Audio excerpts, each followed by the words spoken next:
Welcome all to the online lecture series of mechanical engineering materials. Our today's topic is hardness testing procedures. In this topic, we'll cover the unit outcome, that is explaining the sketches procedure for hardness testing for given tester.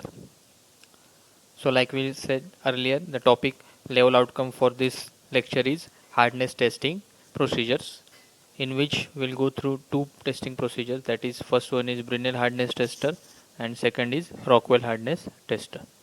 So let's start with Brinell hardness tester. Initially let's go through what exactly hardness is. So we have already discussed this in our last lecture, that hardness is the ability of any material to withstand wear or abrasion or scratches. So with the help of Brinell hardness testing, we will try to find out the hardness of any material or any metal.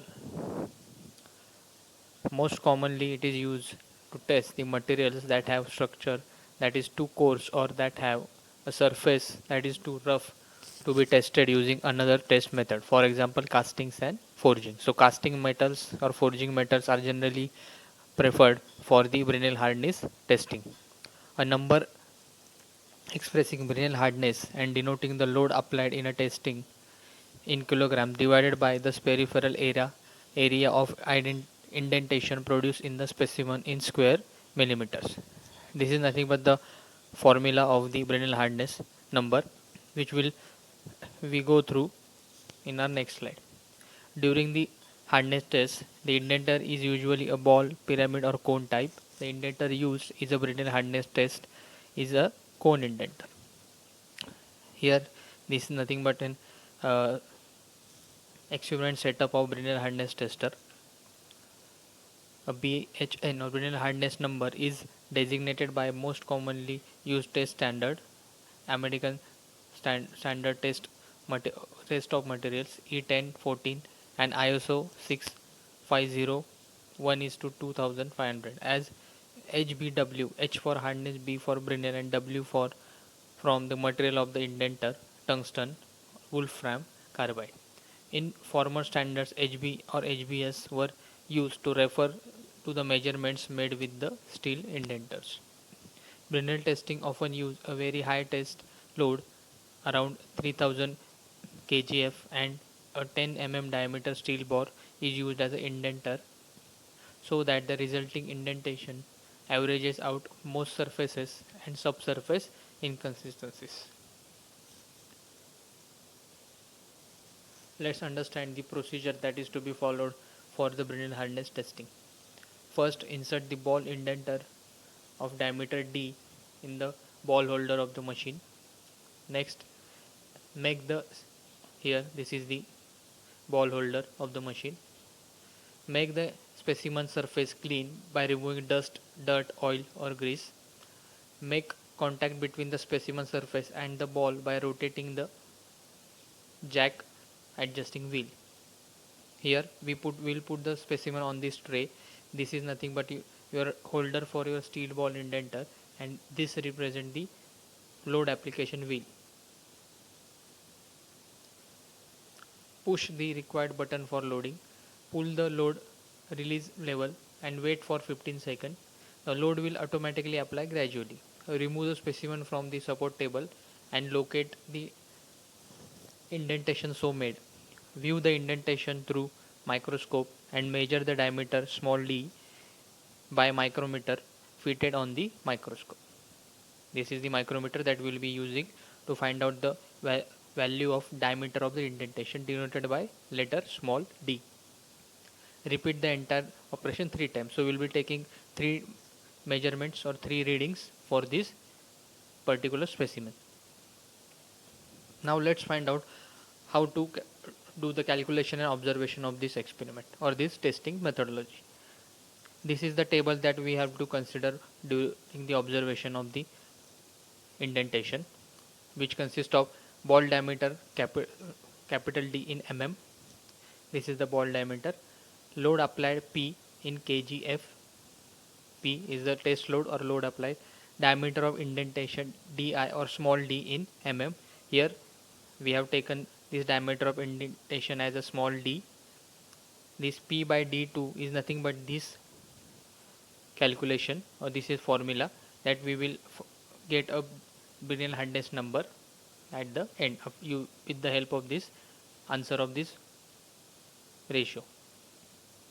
Now as you can see in this, the formula is P divided by pi capital D divided by 2 into D minus square root of capital D square minus small d square, where capital D is the diameter of ball in mm, small d is the average impression diameter of indentation. Here this is the indentation made by the steel ball on the metal surface, and P is the test load. With the help of this we'll calculate this ratio, and this ratio will provide us the Brinell hardness number of for that material. Now after calculating the Brinell hardness number and understanding what the procedure of it and how to do the observation calculation, we'll look at the next hardness testing method that we have to understand, that is the Rockwell hardness testing method or Rockwell hardness tester. The Rockwell scale is a hardness scale based on the indentation hardness of a material. The result is dimensionless number resulted as HRA, HRB, HRC, etc., where last letter in is the respective Rockwell scale. So Rockwell hardness tester we have multiple scales available to us, around 30 scales available to us, and these are denoted by various alphabetical values like A, B, and C. So in our syllabus, in our curriculum, we'll be mostly looking into the Rockwell hardness scale of C type, and for that Rockwell hardness testing of C scale, the shape of indenter that is used is a diamond cone indenter. This is the example of diamond cone indenter which is to be used during Rockwell testing. As you can see in case of scale N, this is the example in case of scale N. As we can see, the load is ranging from 15, 30 or 45 kg. This shows the scale T load 15, 30, 45 kg, but the only difference is here the indenter used is of diamond type, and here the indenter is a steel ball indenter. Now here in case of Rockwell testing, the idea is to find out the depth of indentation or depth of impression, which is denoted by small t. This is with the help of this depth of impression we will be able to find out the Rockwell number or Rockwell hardness number for the given specimen. HRC, an abbreviation for Rockwell hardness measured on a scale C. Full form of HRC is high rupture capacity. So for different scale there will be a different Rockwell hardness number for the different specimen depending upon the load applied as well as depending upon the indenter used. Now let's go through the procedure for Rockwell hardness testing. Here also the procedure is same and the experimental setup is same as that of the Brinell hardness tester with slight modifications. So here also first we will insert the ball diameter of capital D in ball holder machine, just like in Brinell hardness. Here also we will make the surface of the specimen clean with, so by removing the dust, dirt, oil and grease, etc. Make the contact between specimen and ball by rotating the jack adjusting wheel. Push the required button for loading. Pull the load reverse lever after for 15 seconds and load will automatically applied gradually. Remove the specimen from support table and locate the indentation so made. Repeat the procedure for 3 times. So just like in Brinell hardness testing, the procedures are exactly same in Rockwell hardness testing. Only difference is in case of Brinell hardness we were supposed to calculate or we were supposed to find out the diameter of indentation. In case of Rockwell hardness testing we are mostly interested into finding out the depth of impression or depth of indentation. With the help of the all the finding out the different depth of indentation and all other observation, here we can see we can use this table available to us to find out the Rockwell hardness number for the specimen. So here